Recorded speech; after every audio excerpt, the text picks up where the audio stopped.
জীবনটা না ওই পুরোপুরি শেষ হয়ে গেছে। তো তুমি সংসার করবে, তো কী বলবো, যদি ভালো করে সংসার করার ইচ্ছা হয় তো সংসার করো, না হলে ভাই করো না, এরকম একটা ব্যাপার। তোমার যদি শরীর খারাপ থাকেও তোমাকে, এটা হচ্ছে শ্বশুর বাড়ি, কেউ কথা শুনবে না। এটা মায়ের কাছে নেই যে তুমি শুয়ে পড়ছো, তোমার ওখানে বর শাশুড়িরা থাকে না, বর হয়ে যায় হচ্ছে তোমার, তাই জন্য সব দায়িত্বই তোমাকে নিতে হবে। বর না খেলেও তোমাকে তো তাদের কাজটা 14 গোষ্ঠীর কাজটা করতে হবে। তারপরে দেখো গোষ্ঠীর পিণ্ডির কাজ এখানে সব কিছু পড়ে আছে। তারপরেও এখন বাজে ঘড়িতে 1:45, ভাববে হয়তো আমি ছাগলা মোনা করছি কি, যাই হোক এখন বাজতে হচ্ছে ঘড়িতে 1:45। ছেলেকে স্নান করালাম, শরীরটা এত পরিমাণে খারাপ, 10:30টার সময় চলে গেছে, 10:30 থেকে এখন বাজে হচ্ছে 1:35, 1:45 বললাম, 1:35 বাজে। তো যাই হোক এখন এইগুলো গোছাবো, কাল থেকে করতে পারিনি। কাল থেকে তো রাতে বিভৎস ঝড় বৃষ্টি হয়েছিল, তো শুয়ে পড়েছিলাম। কালকেও সারাদিন পুরো হেডট্রিক শিডিউল ছিল। তারপরে এত পরিমাণ কোমরে যন্ত্রণা হচ্ছে না, মনে হচ্ছে না যে এই পুরো কোমরের হাড়ে কিছু একটা হয়েছে, মনে হচ্ছে হাড় থেকে রজনী পরীক্ষা করতে হবে।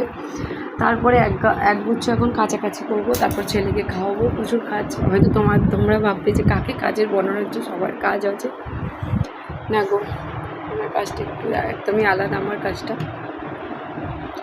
আমি কাউকে বর্ণনা দিচ্ছি না, জাস্ট আমি করে রাখছি। আমি তো পুরো কী বলবো, আমাদের জয়েন্ট ফ্যামিলি বলে না, আমি না ভিডিওসটা অন করতে পারি না। যদি আমি ভিডিওস অন করি কেউ ভিডিওটা বন্ধ করে দেবে, বা না হলে আমার টাইপডটা ছুঁড়ে ফেলে দেবে, এরকমই আমাকে যন্ত্রণা দিয়েছে 3 বছর ধরে। তাই জন্য আমি সব কিছু বন্ধ করে দিয়েছিলাম করা, কিন্তু এতটাই আমার ভালো লাগে না জিনিসটা করতে। জানি না মনের মতন কবে সুন্দরভাবে কিছু করতে পারবো। এত সংসারের চাপ, এত প্রেশার, হয়তো অনেক দিন আগেই মরে যেতে পারতাম, কিন্তু না, মরে গেলে তো সব শেষ হয়ে যাবে। লড়াই করতে হবে, বেঁচে থাকার জন্য তোমাকে লড়াই করতে হবে, মরার আগের দিন পর্যন্ত তোমাকে লড়াই করতে হবে। ইয়েস, তো চলো, এখানে বড় কেউ নয়, শাশুড়িও কেউ নয়। তুমি হয়তো আগে বলবে হয়তো মরে যাব, কিন্তু না, মরে গেলে সবটাই শেষ। তোমার প্রিয়জনই তোমার জন্য কাঁদবে, বাট বাকি জিরো, কেউ কিছুই করবে না, তাদের খুব ভালোই হবে ওটা। সেই জন্য লড়াই করে যাও। আমি তোমাদের একটাই বার্তা দেবো, লড়াই করে যাও।